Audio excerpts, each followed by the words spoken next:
মূল্যবৃদ্ধিয়ে কুঙ্গা কৰিছে সাধাৰণ জনতাক। মূল্যবৃদ্ধিৰ বিৰুদ্ধে জুৰিয়াত যুৱ কংগ্ৰেছৰ উত্তাল প্ৰতিবাদ।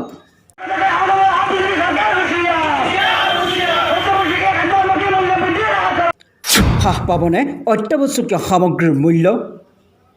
শুকুৰবাৰে পেট্ৰল, ডিজেল আৰু অত্যাৱশ্যকীয় সামগ্ৰীৰ মূল্য বৃদ্ধিক লৈ জুৰিয়াৰ উন্নয়ন খণ্ডৰ কাৰ্যালয়ৰ সন্মুখত জুৰিয়া ব্লক কংগ্ৰেছৰ উদ্যোগত উত্তাল প্ৰতিবাদ সাব্যস্ত কৰে। সমগ্ৰ দেশতে জুই চাই মূল্য বৃদ্ধিয়ে কুঙ্গা কৰিছে সাধাৰণ জনতাক। লকডাউনৰ মাজতে কেন্দ্ৰীয় চৰকাৰে দেশৰ জনতাক মাধমাৰ হুৰাই দিনক দিনে বৃদ্ধি কৰিছে ইন্ধনজাত সামগ্ৰীৰ দাম। তাক লৈ সমগ্ৰ দেশতে যুৱ কংগ্ৰেছে আৰম্ভ কৰিছে প্ৰতিবাদী কাৰ্যসূচী। অংশ হিচাপে জুৰিয়াৰ ব্লক কংগ্ৰেছৰ উদ্যোগত উত্তাল প্ৰতিবাদ সাব্যস্ত কৰে।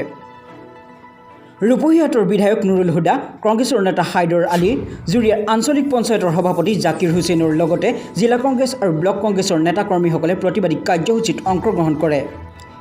প্ৰতিবাদী কাৰ্যসূচী কেৱল প্ৰতিবাদী নাটক হৈ থাকিব নে কেন্দ্ৰীয় আৰু ৰাজ্য চৰকাৰে অত্যাৱশ্যকীয় সামগ্ৰীৰ মূল্য বৃদ্ধিৰ ক্ষেত্ৰত কিবা পদক্ষেপ ল'ব?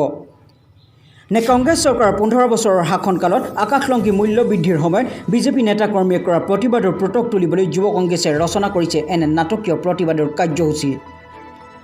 দেশৰ দুই প্ৰধান ৰাজনৈতিক দলৰ প্ৰতিবাদী কাৰ্যসূচীৰ নাটক চাই পাৰ কৰিব জনতাই নে সঁচাকৈ আৱশ্যকীয় সামগ্ৰীৰ মূল্য হ্ৰাস পাব সেয়া সময়তহে লক্ষ্য হ'ব।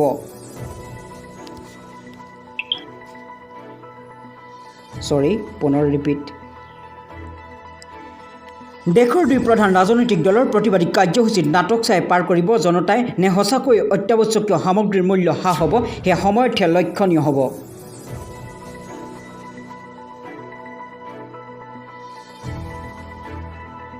আমি অসমতো প্ৰতিটো জিলাই জিলাই ইয়াৰ প্ৰতিবাদ কৰিলোঁ।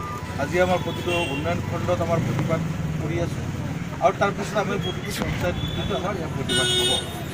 আজি এই বিজেপি চৰকাৰটোৱে জনসাধাৰণক আভুৱা বাঢ়ি মিছা কথা কৈ প্ৰলোভন দি তেওঁলোক ক্ষমতাৰ দখল কৰিলে। 2013 চনত তেওঁলোকে কৈছিলে যে পেট্ৰলৰ দাম 46 টকা, ডিজেলৰ দাম 67 টকা, প্ৰতিবাদটা বৃদ্ধি হৈছে। গতিকে এই দাম বৃদ্ধিৰ ফলত জনসাধাৰণৰ অৱস্থা বিপদাপন্ন হৈছে। তেওঁলোকে আন্দোলন কৰিছিল। তেওঁলোকে কৈছিলে যে তেওঁলোকৰ চৰকাৰ আহিলে দাম কমাই দিয়ে। কিন্তু সেই সময়ত আন্তৰ্জাতিক বজাৰ মূল্য 1 বেৰেল খাৰুৱা তেলৰ দাম আছিলে 13 চনত $97.98 আৰু বৰ্তমান আন্তৰ্জাতিক বজাৰ মূল্য 1 বেৰেল খাৰুৱা তেলৰ মূল্য হ'ল $40। গতিকে সেই হিচাপ কৰিলে আমাৰ ইয়াত এতিয়া আপোনাৰ 25 টকা ডিজেল হ'ব লাগে, 30 টকা 32 টকা পেট্ৰল হ'ব লাগে। কিন্তু আজি 1 লিটাৰ ডিজেলৰ দাম 80 টকা, 1 লিটাৰ পেট্ৰলৰ দাম 25 টকা। গতিকে অতিমাত্ৰা মূল্য বৃদ্ধি হৈছে। ঠিক গেছৰ কথা তেওঁলোকে কৈছিলে যে 380 টকা কংগ্ৰেছে গেছ দিছে। মহিলাসকলে ৰান্ধিব পৰা নাই, পাকঘৰত যাব পৰা নাই গেছৰ দাম বৃদ্ধিৰ কাৰণে। যদি তেওঁলোকে আহিব পাৰে তেতিয়াহ'লে তেওঁলোকে গেছৰ দাম কমাই দিব। আজি গেছৰ দাম 100 টকা। আজি বিভিন্ন খাদ্য সামগ্ৰী দাম বৃদ্ধি হৈছে।